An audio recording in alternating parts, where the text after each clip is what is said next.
conceptual research is to try and find these connections, try and find these arrows. Without these connections, right? Without these arrows, right? This is what tenure is, right? Tenure's that. Tenure's doing that, right? That's what it is. It's drawing an arrow.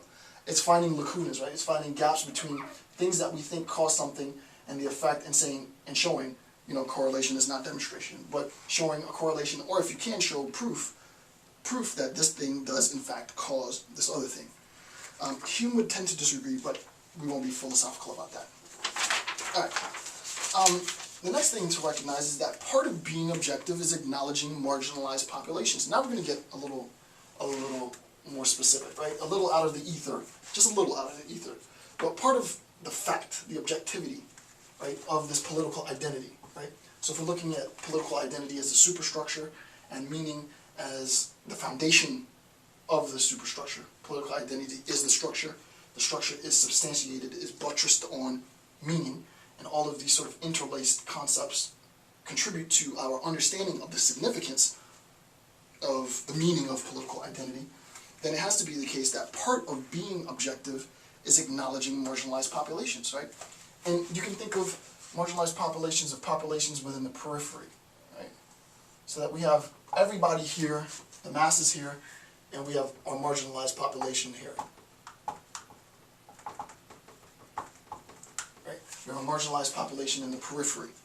Not necessarily in the actual periphery, that's sort of just metaphorically speaking, but underrepresented populations, right? The African American, lesbian, disabled, single mother, right? Where is her representation, right? Within the body, I'll get to the topic of body politics later.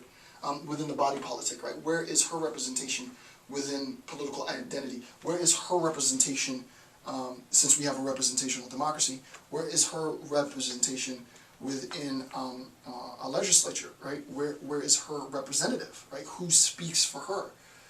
And it's important if it's the case that we want to defend our representative democracy, that it is in fact a representation of the constituency, right? It's not a representation of the constituency if the legislature only represents the interests of the majority, right? It has to be a representation in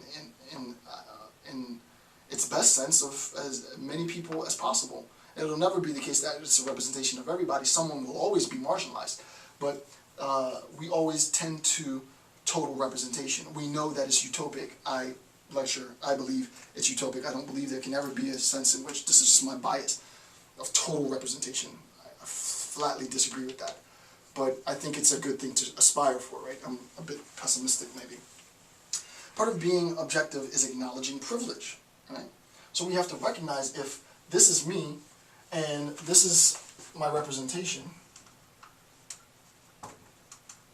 and my representation represents exactly my interests, well, there's a lot of privilege that I have because I am represented, right? The constituency is represented by members of its, and I've gone into extensive detail in my discussion on Jose Ortega y Gasset's Revolt of the Masses. He talks about this specifically. The mass man comes from the masses, right? Gasset talks about sort of this in its most perverse sense, how this sort of representational democracy leads to just, leads to people like Adolf Hitler, right? How this idea, and not to say that it was a representational democracy, but how the idea of representation in its most sort of, in its most base sense. I want someone who looks like me in office. I want someone who has the same sexual orientation as I do in a position of power to make decisions on my behalf. We all want this. If you say you don't want this, then you're denying yourself. We need this. It's not only that we say we want it, you can't exist within the politic without some representation. And if you do exist within the population without that representation, then you're definitely marginalized, and there's varying degrees of marginalization, right?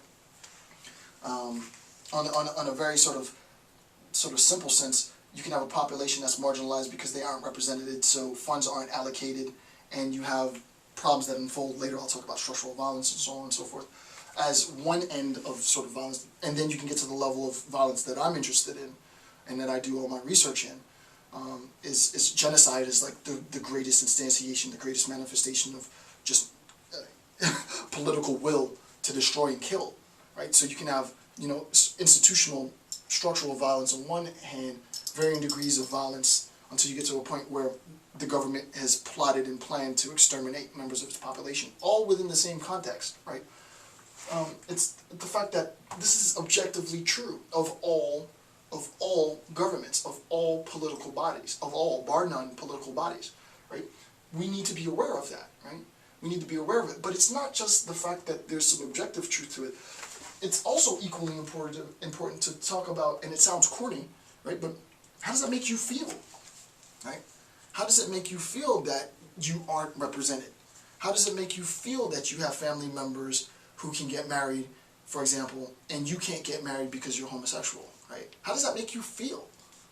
And it's important to recognize that this politic and the enforcement and the power that the political has isn't just something that's like this super complicated structure that only academics understand. No, you feel like crap.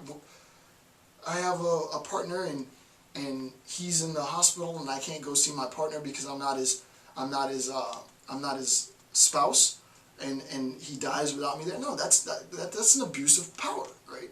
And we as a people need to do what we can because of our feelings and change the facts, right? So the attempt to say that these things are separable within political identity is again false, right? It's again false. So as such, political identity unfolds, just like this historical narrative that we're talking about. It unfolds, and political identity will be subject to revisionist histories. I'm going to give you an example in a second, right? So it unfolds. It is not fixed.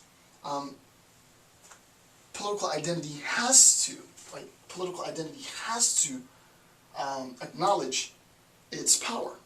It has to acknowledge the marginalized populations, right? And we're not talking about, in the United States, black people, right? We're talking about, as I said, the homosexual, single mother, black, disabled female who was a former veteran, right? Like her, if she exists. And if she exists, she has a story to tell. She has a story to tell.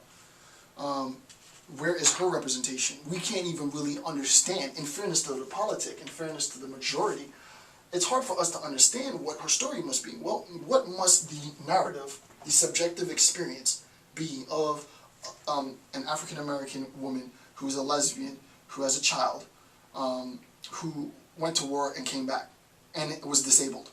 Wow. Like, she's the marginalized of the marginalized. She's 4 times marginalized, right? There's a certain sense in which her subjectivity ethically, ought to influence the political identity, right?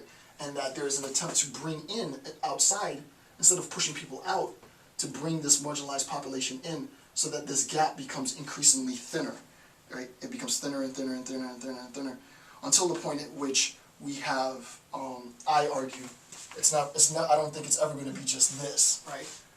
We have just a very, very, very, very thin line of marginalized populations, right? I don't believe there is ever, even conceivably, I can't conceptualize a sense in which we've gotten rid of marginalization. I don't believe in story tales and all that, fairy tales. Okay, so this political identity is in part subject to aesthetic and political identity reformation, right? As we said before, right?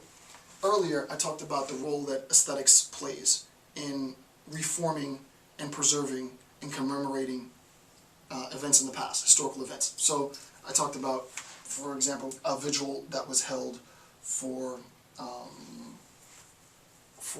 and to commemorate the events of the tsunami, right? And you can think of many other things.